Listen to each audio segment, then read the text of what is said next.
welcome back to my channel. This is another video of Study Begins here. So I hope you all are absolutely fine.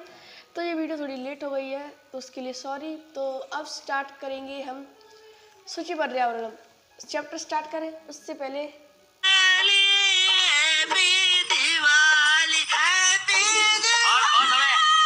सूची पर्यावरण start करते हैं। तो start करें उससे पहले चैप्टर थोड़ा जान लेते हैं। जो सूची पर्यावरण के राइटर हैं वो है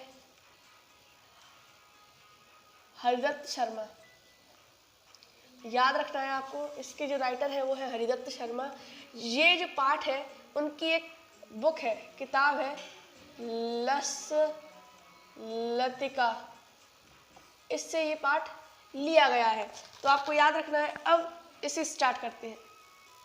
अब ये इसका पहला जो दोहा है वो आपके सामने दिया हुआ है। तो इसका डायरेक्ट मैं पढ़ नहीं रहा हूँ, इसका मतलब समझा देता हूँ आपको। तो इसमें लिखा हुआ है कि यहाँ पे जो हमारा जीवन है वो बहुत ही ज़्यादा कठिन हो गया है, इसीलिए हमें प्रकृति की शरण में जाने की ज़रूरत है। कैसे कठिन हो गया है? बहुत सारे प्रदूषण, नॉइस पॉल्यूशन, वाहन गाड़ी ये सब चलने लगे हैं, तो इससे हमारे जीवन में बहुत सारी कठिनाइयाँ आने लगी हैं। इसीलिए हमें क्या करना है? पर्यावरण है उसकी शरण में जाना है, पर्यावरण की शरण में जाना है। सूची पर्यावरणम,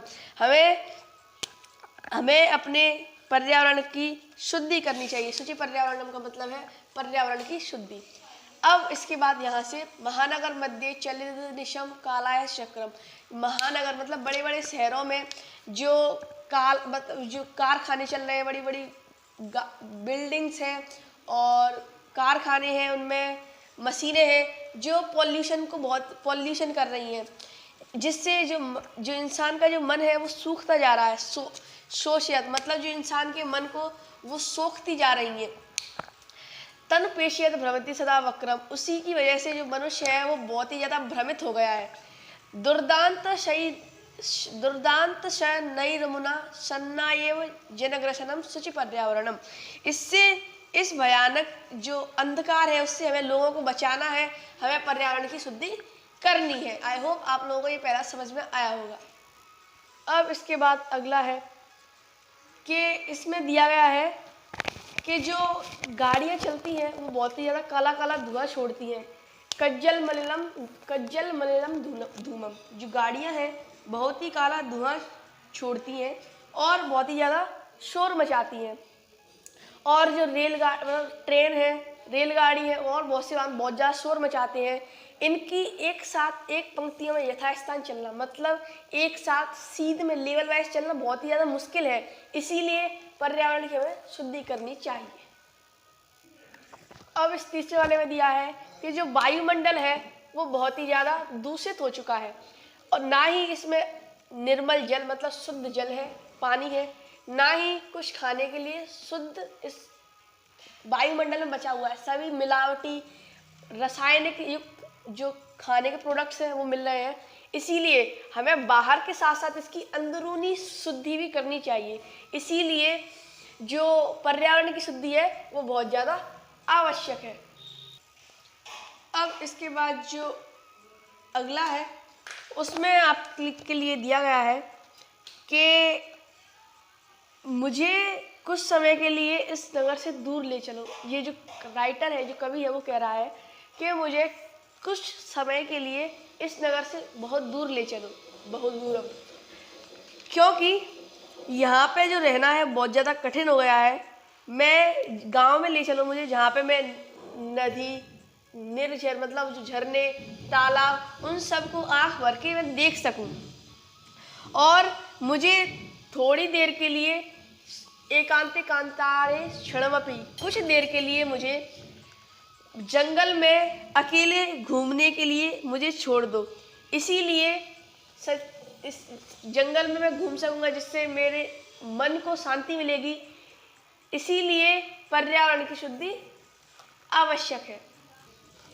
अब इसके बाद जो अगला है उसमें दिया गया है कि जो हरी हरी बेलें हैं पेड़ों की बेलें, जो हरी हरी बेलें हैं पेड़ों की, वो माला में एक बहुत ही सुंदर लग रही है। हरी हरी पेड़ों की बेलें बहुत ही सुंदर लग रही हैं।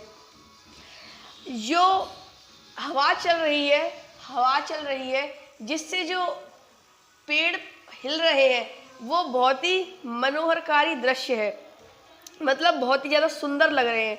जो नई आमों में जो नई लताएं आई हैं, मतलब नई कलियां आई हैं आमों में, बर्ड्स जिन्हें बोलते हैं, नई कलियां आई हैं, वो आम का जो पेड़ है उससे लिपट रही हैं।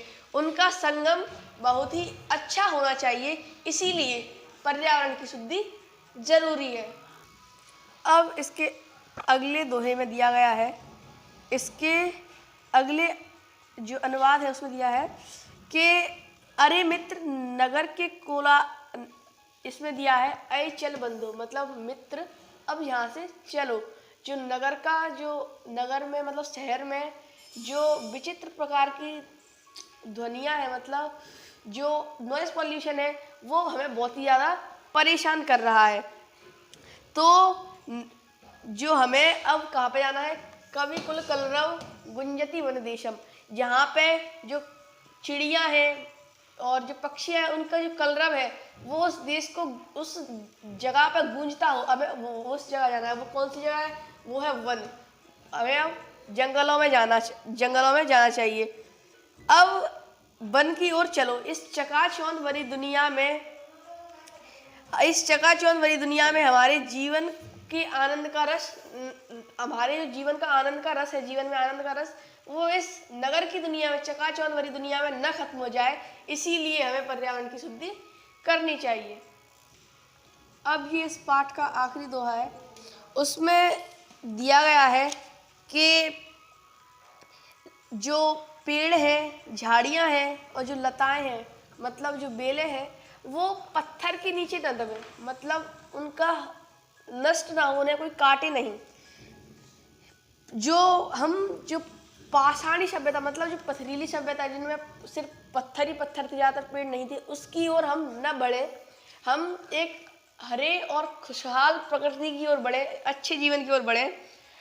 और जो मनुष्य है वो किसी भी तरह की किसी भी कोई दुर्घटना से न गुजरे, और जो मनुष्य का जीवन है वो अच्छा हो, मनुष्य का जीवन अच्छा हो।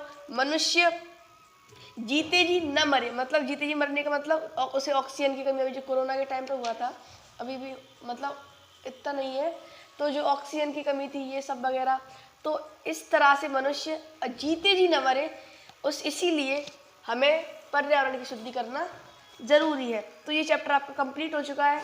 वीडियो लगभग 8 मिनट की हो गई है, उसमें आपको पूरा चैप्टर समझ में आ गया है। तो वीडियो पसंद आई हो तो लाइक करें। तो हैप्पी दिवाली आप सभी को। वीडियो पसंद आए तो लाइक करें, चैनल को सब्सक्राइब करें। मैं मिलता हूँ आपको अगली वीडियो में, तब तक के लिए bye bye and take care.